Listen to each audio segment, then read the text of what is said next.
The sound. The sound of Nottinghamshire. Together, we can make a difference. BBC Radio Nottingham. It is Andy in the afternoon, and it's not May yet, but it's not far away, is it?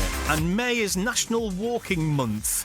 Here's a fascinating fact for you. Did you know that walking 20 minutes a day can reduce the risk of a number of health conditions, things like depression, heart disease, type 2 diabetes?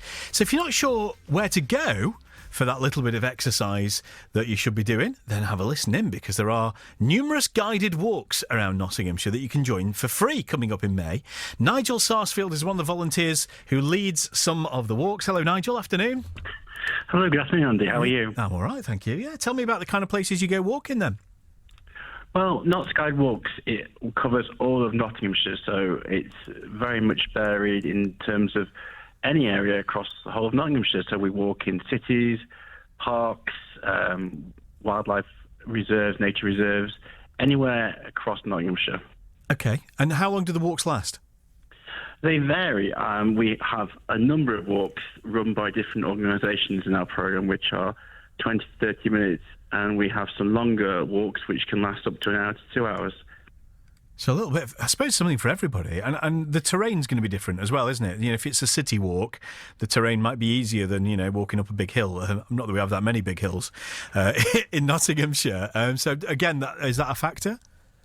It is. We do offer something for everyone. We obviously, in our walks, list what type of terrain we're actually walking, whether it's paths or muddy or streets with pavements, and obviously give an indication of how long the distance will be. And we try and obviously cater, when the person's leading the walk, exactly for the people who attend, if we can shorten it for them, or we try and make amendments for that. So yeah, it's very varied, different walks, and it covers lots of different places and historic places. Nottinghamshire, Waterton Hall, Newston Abbey. We try and link up with Columba Park and Nottingham Wildlife Trust to offer a complete range of walks across the county. And I suppose the real advantage of a guided walk is, yes, someone's telling you where to go, so you don't have to think about that. But actually, you're learning something along the way, aren't you? You're learning about the county that we live in, the county that we love, probably learning stuff that you didn't know. That's correct, yes. We definitely, people that lead the walks are quite experienced and can provide historical information that people might not be aware of, and introduce people to a range of different places and locations across the county they might not be aware of. So you're leading some of these, aren't you? I mean, pick your favourite. Which is the best one then, Nigel? I'm leading one in May, which is obviously being advertised from Nottingham City Council for walk this May, the month, walking in May, try and get people out walking. And I'm leading one from Highfield's Lakeside Arts Centre, which will go down the Nottingham Canal, the remains of that, towards Attenborough, and then through a bit of Beeston and back to Highfield. So it's a circular walk that's happening in May, on the 20th, for Saturday, which I'm leading. And what's so good about that walk? Why do you like it so much? It's quite varied. It covers a lot of the park in Highfield, which has got some very interesting features of the university, some sculptures, some artwork and statues, and it goes out along the canal, which is a different part. It even goes across, obviously, the Dunkirk industrial estate. So there's all different types of places and aspects, you can see along the way.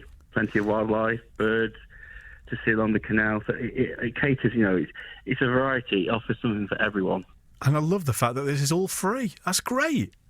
Yes, a lot of our walks are definitely free. There's only a couple of them. Obviously, the Wildlife Trust charge something for attending, but we try and link in with lots of charities, and our website, which is, you can search online, Notts Guide Walks, has a number of wellbeing walks which are offered by different organisations such as Age UK, and all the details for each of the walks on the organisation is there, and all of them are free, to come along and walk. And we also have a number of self-guided walks which are available to download from the Notts Guide website for people that feel confident enough to actually go walking by themselves. If they want some inspiration, some ideas, they can obviously download these from the website and go out for their own walk. Good to talk to you, Nigel. Good luck with the walks that you run as well. Nigel Sarsfield, one of the volunteers. Let me just give you that website again. So it's Notts Guided Walks, all one word, nottsguidedwalks.co.uk, and all the information that you need is there. And yeah, it'd be great if you could do a bit of a walk in May, but it'd be great if you could just do a bit more walking generally, wouldn't it?